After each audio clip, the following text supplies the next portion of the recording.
বন্ধুরা, পুতুলদির রান্নাঘরে সবাইকে স্বাগত। আমরা তো বিভিন্ন ধরনের চপ খেয়েছি, আর সম্পূর্ণ নিরামিষভাবে আখরোট দিয়ে আজকে আমি একটি সুন্দর মুচমুচে চপ বানাবো। তাহলে চলো বন্ধুরা, রেসিপিটা শুরু করা যাক।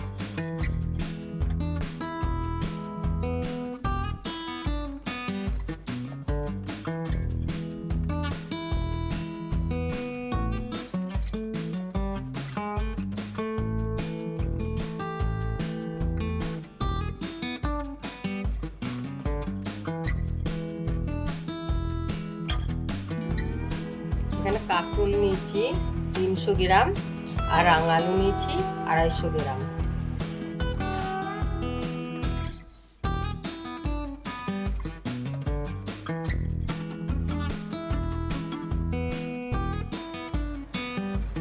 এখানে আমি 100 গ্রাম ছানা নিয়েছি। এখানে আছে গোটা লবঙ্গ, গোটা দারচিনি, গোটা এলাচ, এখানে আছে গোটা জিরে, গোটা ধনে আর গোটা শুকনো লঙ্কা। 3টে গোটা আলু আছে। রোলটা মাঝখান দিয়ে কেটে নিয়েছি। রাঙা আলুগুলো মাঝখান দিয়ে কেটে নিয়েছি। আলুগুলো টুকরো করে কেটে নিয়েছি। আলু, কাঁকরোল আর রাঙা আলু নিয়ে একসাথে আমি সিদ্ধ করে নেব। এখানে আমি পরিমাণ মতন জল দিয়েছি। এবার আমি একে একে কাঁকরোল দিয়ে দিচ্ছি। এবার আমি আলুটা দিয়ে দেবো। এবার আমি রাঙা আলুটা এর মধ্যে 3টে একসাথে দিয়ে সিদ্ধ করে নেব।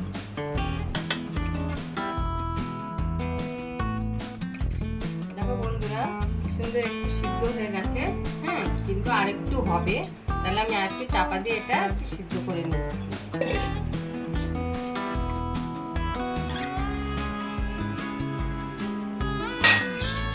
দেখো বন্ধুরা,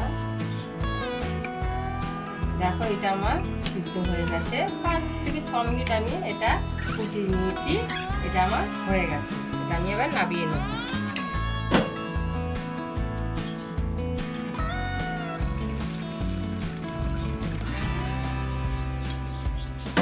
সব আমি একসাথে সিদ্ধ করে নিই। কাঁকরোলের দানাগুলো চামচ দিয়ে বের করে নেব। 2 রকম আলু এখানে সিদ্ধ করে নিচ্ছি। সিদ্ধ করা আলু বাটিতে ঢেলে নিচ্ছি। এর মধ্যে ছানাটা দিয়ে দেব।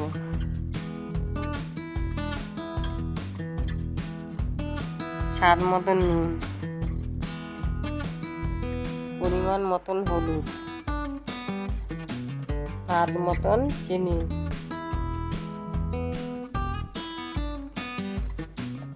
এবার সবকিছু ভালো করে মেখে নেব।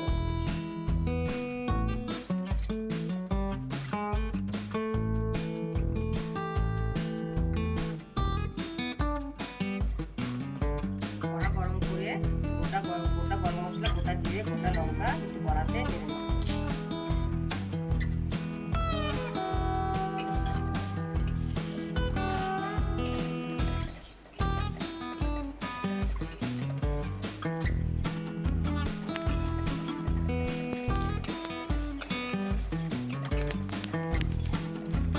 মশলাটা আমার ভাজা হয়ে গেছে।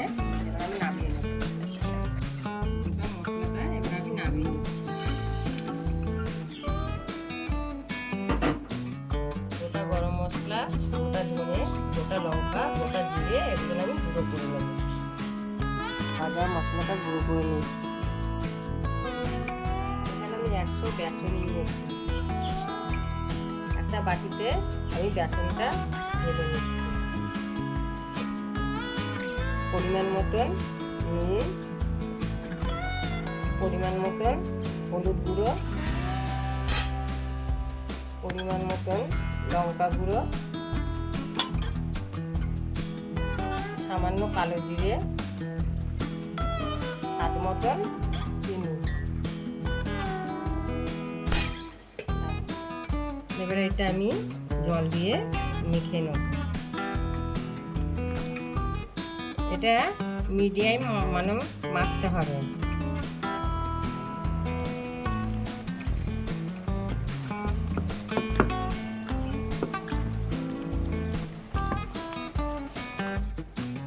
বন্ধুরা, এটা আমার দেখো মাখা হয়ে গেছে, না পাতলা না শক্ত, এরকম মিডিয়াম টাইপের মেখে নিতে হবে।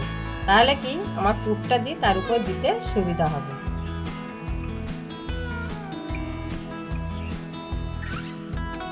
গরম হয়ে গেছে, তেল দেবো। 1 চামচ কালো জিরে,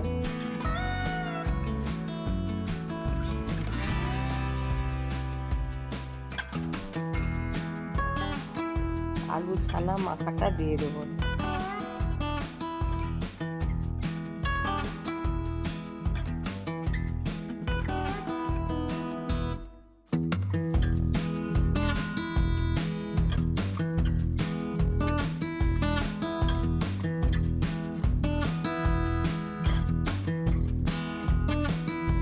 শুকিয়ে দলা হচ্ছে ততক্ষণ এটা নাড়তে হবে।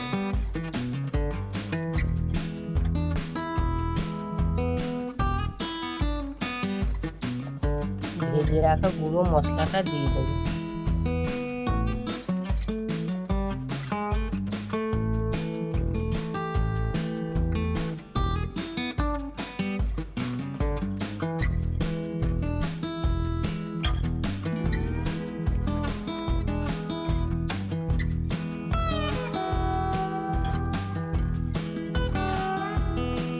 কুচানো ধনে পাতাটা দিয়ে দেবো।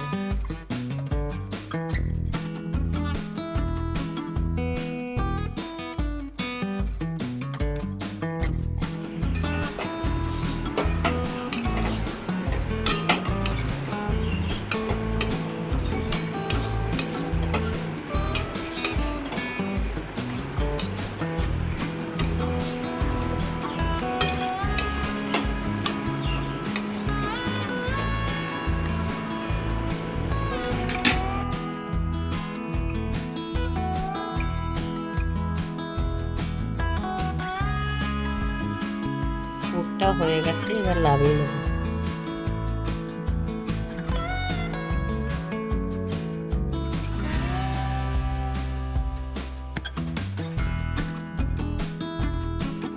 সিদ্ধ করে রাখা কাঁকরোলে আমি পুরটা ভরে নেব। একটু করে নিয়ে কাঁকরোলের দানাগুলো চামচি দিয়ে বের করে নিই। তোমরা চাইলে কাঁকরোলের দানাগুলো বেটে নিয়ে পুরের সাথে মিশিয়ে দিতে পারো।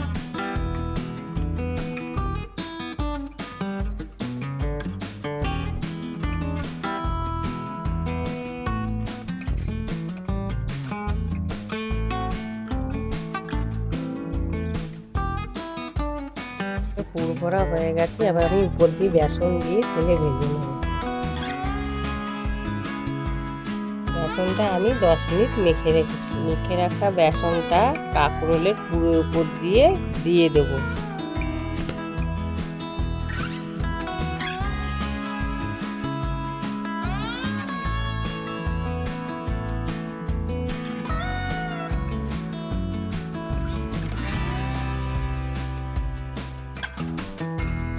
কড়া গরম হয়ে গেছে, এবার তেল দেবো।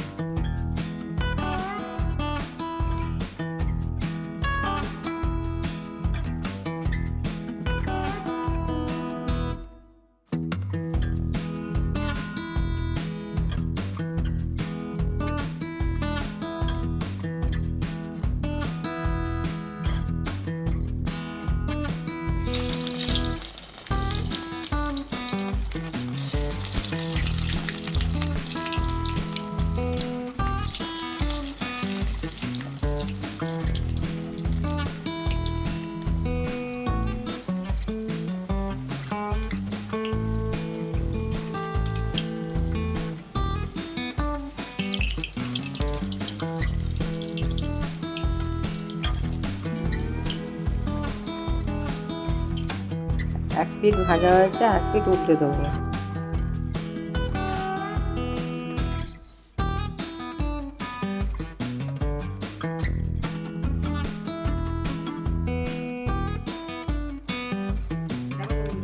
আমার এই পিঠটা তো হয়ে গেছে, তোমরা দেখতে পাচ্ছ। পিঠটা সুন্দর আমার সব মাখাটাই ভালোভাবে রাখে। ঠিক আছে, এবার আমি একটা একটা করে নামিয়ে নেব।